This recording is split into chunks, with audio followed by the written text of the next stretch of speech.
আজ থেকেই রাজ্যে Annapurna Yojana form fill up. 90 দিন ধরে চলছে অন্নপূর্ণা যোজনায় নাম নথিভুক্ত প্রক্রিয়া। জিএম বিডিও অফিস, পুরসভা ওয়ার্ড অফিস থেকে ফর্ম পাওয়া যাবে। পুরসভার কর্মীরাও বাড়ি বাড়ি গিয়ে ফর্ম পৌঁছে দেবেন।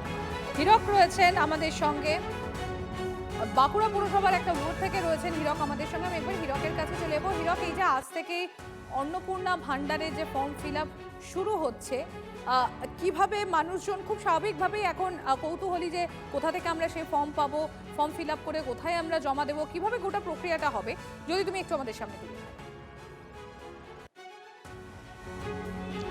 একেবারে আমি দেখো এই মুহূর্তে রয়েছি বাঁকুড়া পুরসভার 18 নম্বর ওয়ার্ডে, এবং এই 18 নম্বর ওয়ার্ডের যিনি কাউন্সিলর সেই অনন্যা রায় চক্রবর্তী তিনি আমাদের সঙ্গে রয়েছেন।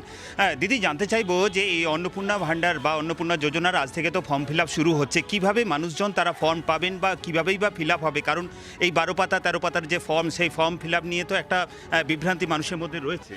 হ্যাঁ, দেখুন, 12 পাতার ফর্ম বলে মানুষ একটু অপপ্রচার করছে ঠিকই, কিন্তু 12 পাতার ফর্মে দেখা যাবে বেশিরভাগ জায়গাতেই টিক চিহ্ন দিতে হচ্ছে এবং বেশিরভাগ জায়গাতে কিছু ডিটেলস লাগছে।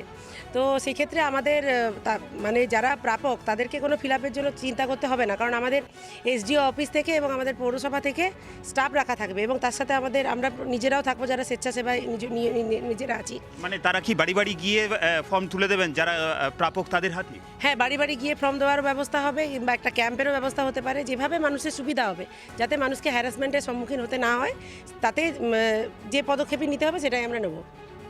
আমি একটু সাধারণ মহিলা যারা এতদিন লক্ষ্মীর ভাণ্ডার পেয়েছেন তাদের কাছে জানার চেষ্টা করব। বলছি যে অন্নপূর্ণা যোজনার যে ফর্ম, সেই ফর্ম ফিল আপ তো আজ থেকে শুরু হয়ে যাচ্ছে, ফর্ম দেওয়ার কাজ শুরু হয়ে যাচ্ছে।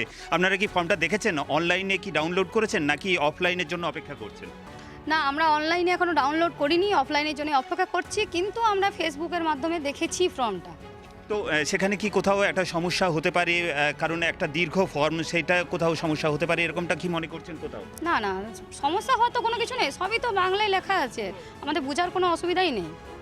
বলছি, নিজেদের এই ফর্ম ফিল আপ করার ক্ষেত্রে কি কোথাও সমস্যা হতে পারে, কি এরকমটা মনে করছেন আপনারা? হ্যাঁ, এটা তো হবেই, নিজেদের মধ্যে তো পারবো না। তাহলে সেক্ষেত্রে কি অন্যের সাহায্য নেবেন? হ্যাঁ, অন্যের সাহায্য নেবো। যদি ক্যাম্প বসে তাহলে তো ভালোই হবে, তাহলে ওখানে আমরা এটা ফর্ম ফিল আপটা করতে পারবো। কি মনে হচ্ছে, ক্যাম্পে গিয়ে সাহায্য নিতে হবে নাকি নিজেরাই ফর্ম ফিল আপ করে জমা দিতে পারবে? ক্যাম্পেইনে একটু সাহায্য নিতে হবে, কেননা সব তো আমরা মেয়েরা পারবো না। আর সেই জন্যই এখানে আরো কয়েকজন মহিলা রয়েছেন, একটু কথা বলি। বিডিও অফিসের তরফ থেকে, তারপরে পুরসভার তরফ থেকে সেই সাহায্যের হাতই বাড়িয়ে দেওয়া হবে সাধারণত এই ফর্ম ফিল আপের ক্ষেত্রে। ধন্যবাদ হীরক। এই যে আজ থেকে Annapurna Yojana form fill up online offline দুভাবেই ফর্ম ভরা যাবে। ফর্ম ফিল আপের সময় কোন কোন তথ্য জমা দিতে হবে, কিভাবে হবে গোটা প্রক্রিয়া, পুঙ্খানুপুঙ্খ তুলে ধরেছেন আমাদের প্রতিনিধি শর্মিষ্ঠা চক্রবর্তী।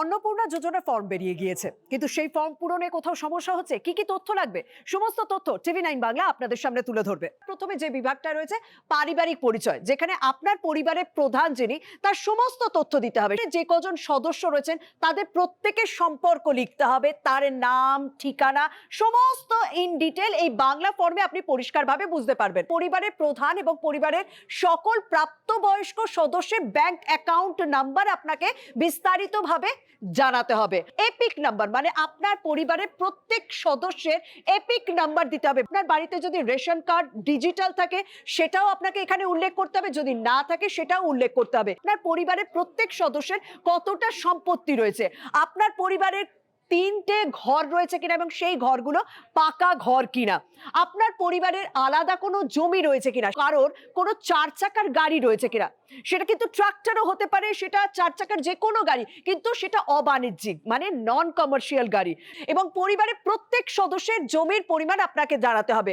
আপনার পরিবারে কেউ যদি কোনো স্বাস্থ্য বীমার সুবিধা পেয়ে থাকেন সেই স্বাস্থ্য বীমার নাম্বার সমস্ত কিছু উল্লেখ করতে হবে। কোন সদস্য তিনি প্রফেশনাল ট্যাক্স তা দেন কিনা সেটাও উল্লেখ করতে হবে। কর্মসংস্থানের ধরন শুধুমাত্র পরিবারের যিনি প্রধান রয়েছেন তার নয়, প্রত্যেকটা সদস্য, কেউ সরকারি ক্ষেত্রে কাজ করে সেটাও জানাতে হবে, বেসরকারি ক্ষেত্রে কাজ করে সেটাও জানাতে হবে। আর পরিবারে কজন শিক্ষিত, যদি শিক্ষিত থাকেন তার উচ্চ শিক্ষার মানটা কোথায়, মানে কেউ যদি উচ্চ মাধ্যমিক পাশ হন সেটা লিখতে হবে সর্বোচ্চ শিক্ষাগত যোগ্যতার জায়গায়। পরিবারে কোন সদস্য সাংবিধানিক পদ, মন্ত্রী, সাংসদ, বিধায়ক, পুরস্থানীয় সংস্থা বা পঞ্চায়েত সংস্থার প্রাক্তন প্রাক্তন এবং বর্তমান ধারক কিনা, মানে কেউ যদি আপনার পরিবারে কোনো সদস্য, মানে যে সমস্ত সদস্যের কথা এই ফর্মে উল্লেখ করছেন তারা কেউ বিধায়ক ছিলেন কিনা বা বিধায়ক আছেন কিনা, পঞ্চায়েত প্রধান ছিলেন কিনা বা পঞ্চায়েত প্রধান আছেন কিনা, আপনার পরিবারে কেউ সরকারি পেনশন পান কিনা, পরিবারের কেউ জিএসটি তালিকায় অন্তর্ভুক্ত কিনা, পরিবারের মোট বার্ষিক